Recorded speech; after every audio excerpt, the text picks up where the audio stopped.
In this session, we explore the unreality of sin. Our aim is to dismantle the ideas of guilt and separation that shape how we see ourselves and others. Drawing on A Course in Miracles, we will question whether sin is an actual condition or a mistaken perception that can be corrected.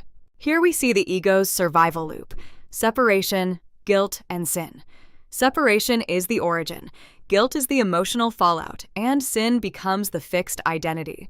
By turning simple errors into permanent evil, the ego keeps guilt attractive and ensures the cycle continues. This diagram shows the descent into captivity. First, the mind hears guilt's call. Next, it begins to crave its dark appeal. Finally, the mind becomes a willing captive, clinging to the idea of sin even when fear prevents action. The obsession persists until the belief is questioned. A crucial distinction is between sin and error. Sin is imagined as unchangeable evil, fused with our identity.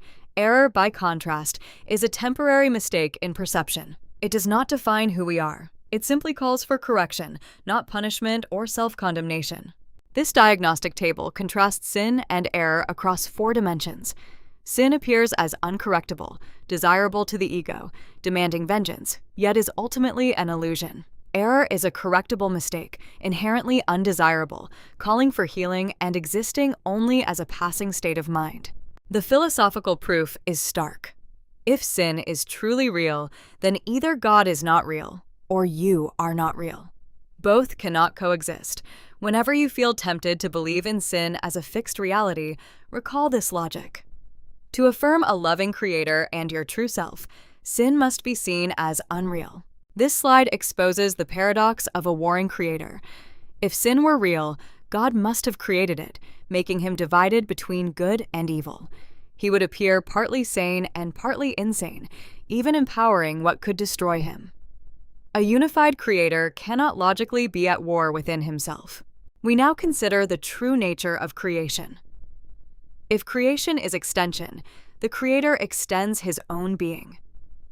Because the creator is whole, sane, and without any impulse to destroy, his creations must mirror that perfection. They cannot contain real sin without contradicting their source. This radiance network illustrates the impossibility of unlike parts. What comes from the creator must share his nature. If God is without sin, his extensions, the sonship, must also be without sin. Any belief that we are fundamentally corrupt conflicts with this unified picture of creation. We are offered a choice of vision.